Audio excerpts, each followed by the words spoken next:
Jaya para tumenggung lan prajurit uga garwaku lan kadhaku padha diprayogakake ya.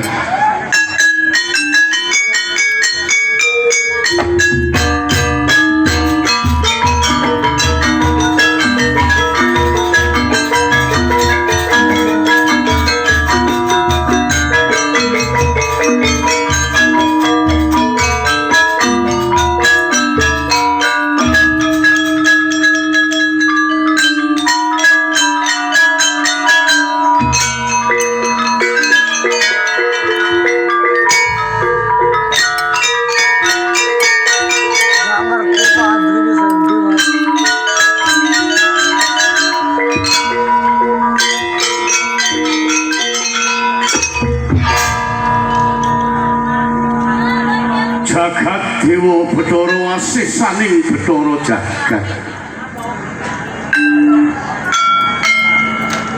Ingsun rina pantaraning wengi tansah muhung ana ngarsane Sang Hyang Widiwasa ya Sang Purbaningrat. Muga pikantuk songsong agung nggonku nyekel pradata ing kraton Ngendraprasta kanthi asesilih sami aji.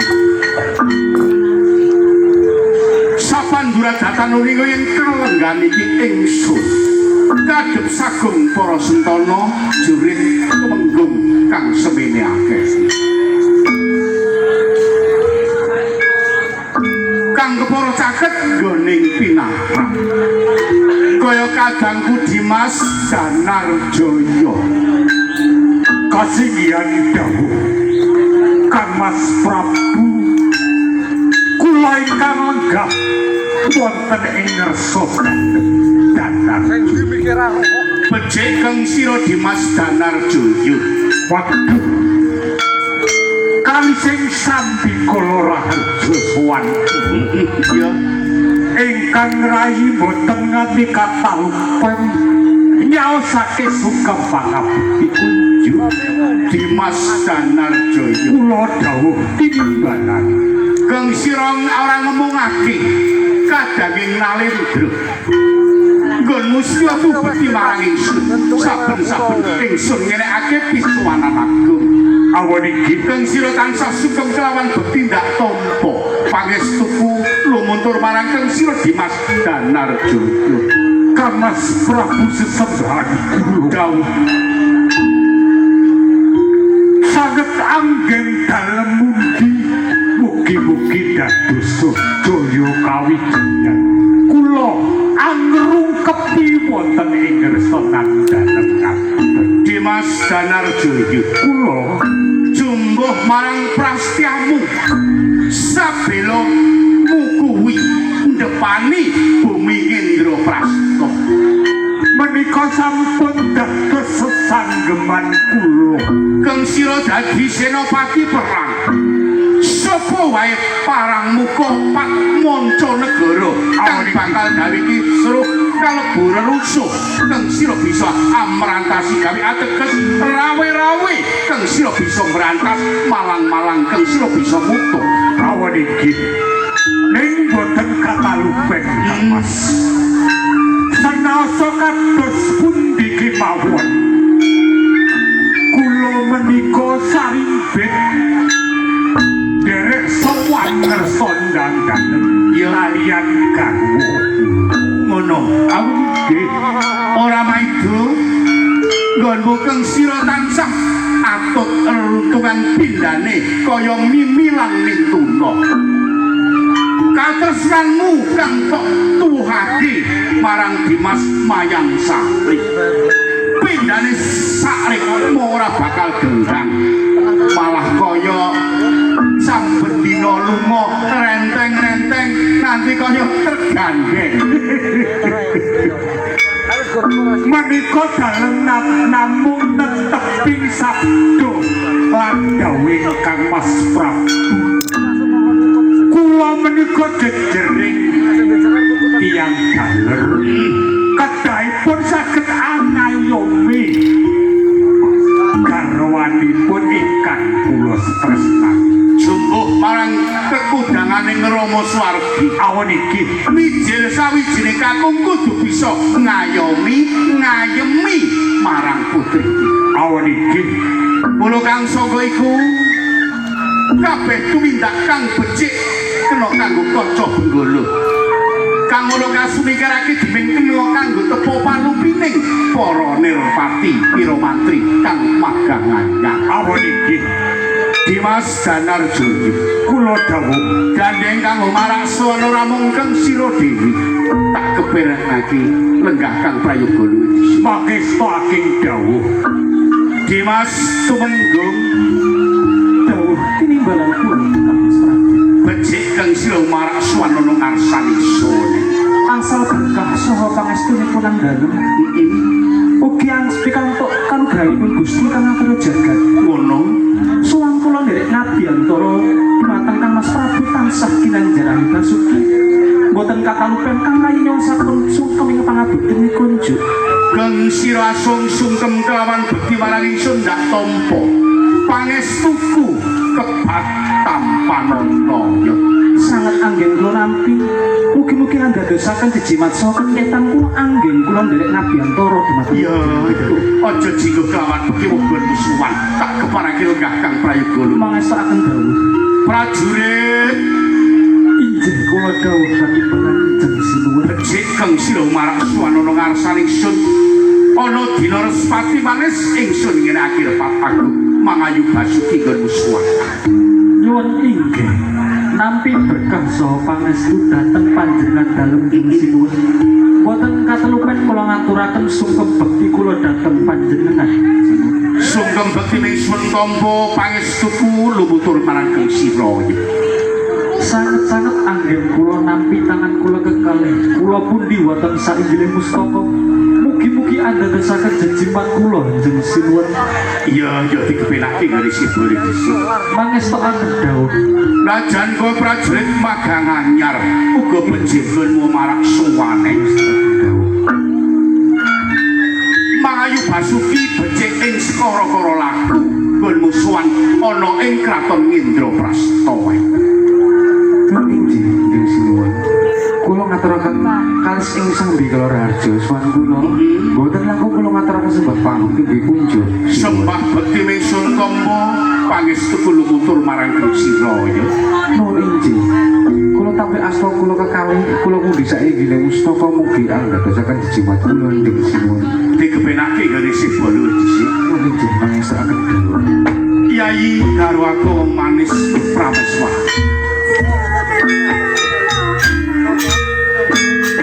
Ingsun ngaturake gunging panuwun kang tanpa pepindhah. Kang sira njumbuhake netepi sapta marganing garwa. Saben-saben ingsun ngenake pisowanan agung ora nganti katalumpen, ora nganti cicil.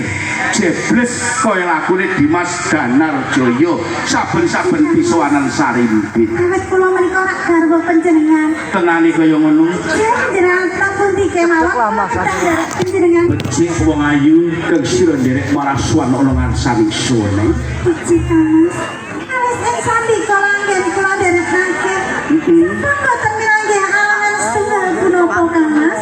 Namung bekti kula tansah kunjuk wonten ngersa dalem Kamas. Nandhake nggonmu setya tuhu bekti marang kakung saben-saben pisowan ngaturake sungkem kelawan bekti ndak tampa pangestu lumutur marang Sira Dimas Prameswari.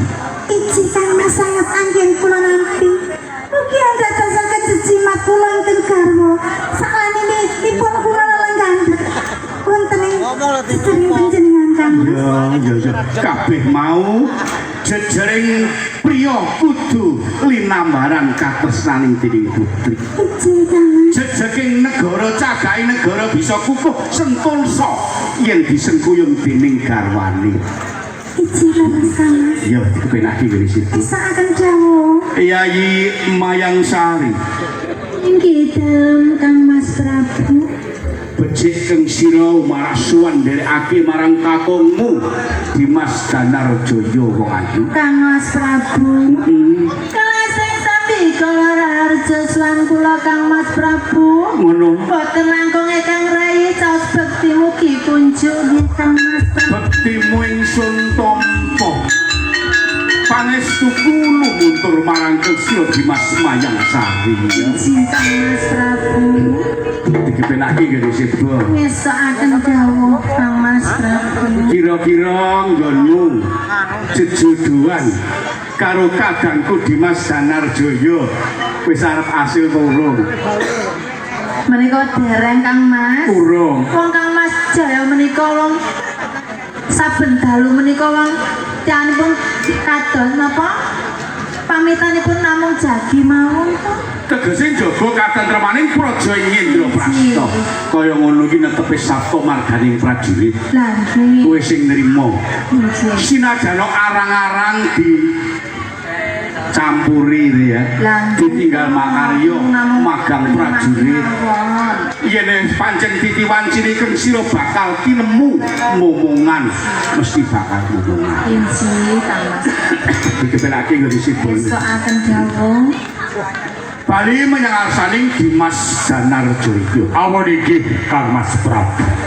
Kesira sawijining senopati perang kalebu kadangku sing melu memayu rahayuning kraton Indraprasta. Wonten ing kraton Indraprasta. Kepiye Kesira mimpin sagung nerpati Wiramantri Tamtama sing ayom ana ngarsanipun.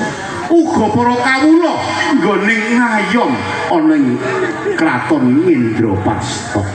Sedaya para prajurit menika tansah anyeng kunjung paduka dados sesanggeman wonten ing negari Indraprasta. Menika boten wonten setunggal kemawon badal ing dawuh ngersa nanggal katitik napa dawuh tinimbalan ing ngersa menika gambyong-gambyong sungkem seweta ngersa nanggal boten wonten ingkang badal ing dawuh Lantaran marang Kesira Dimas Danarjaya. awon inggih Sabdaku wis tansah disokake marang kakitumenggung prajurit Tamtama ana ing kraton Indraprasta. mangestu aking dawuh Kabeh wis padha sayek-sayeka kanthi ngayahi jejiban lan sesanggemaning dewi-dewi. mangestu aking dawuh Kang Mas Prabu. Ngaturake gunging panuwun kang tanpa pepindhan. Waton nggonmu nyambut gawe ndepani mbetengi bumi Indraprasta kang kasengkuyung dening para tumenggung lan prajurit Tamtama. Sakliyane Kesira ngabdi labuh klabet negara. Kowe Kesira kabeh pancen nindakake kewajiban nggone netepi sabta marganing prajurit. Awon inggih satenaning Kang Mas Prabu amrat sakjroning ing penggalih kadang padu Ngono. awon inggih napa dawuh timbalan ngersa nanggal ewuh dene sadalem menika sampun sumpah ing prasetyo kula kedah derek angerung kepik wonten negari napa malih dasare wonten ing BBK Dimas Danarjaya. awon inggih Kabeh para tumenggung prajurit andhahamu kabeh. Nite marang kahanan iki sayek-sayeka kapinggone ngayahi jejibahan. Tundane kabeh mung bakal nyengkuyo kuncara katentreman kamulyan kawibawaning sun ngene nyekel Prabowo Agung ana ing kraton Indraprasta. mangestu aking dawuh Kang Mas Prabu sumpah sakjroning ati kula ngrung keping wonten ing BBK lair tulsing batos Ora maido kabeh ora mung Kesira. awon inggih Kaki tumenggung saandhaning prajurit kabeh. Ora mung toing nyawa.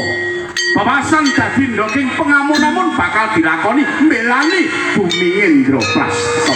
sagah kasunyatanipun saya saikolan kapti Pornoyoko Projo menika ngengeti bosing titik kabar budi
kowe ya arep ngatur ing kabisanmu.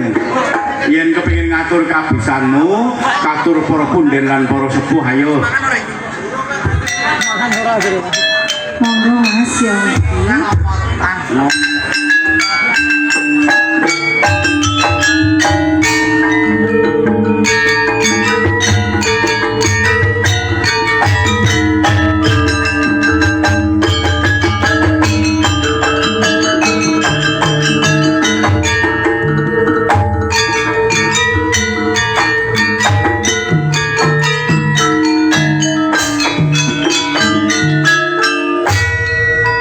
Wis kelakon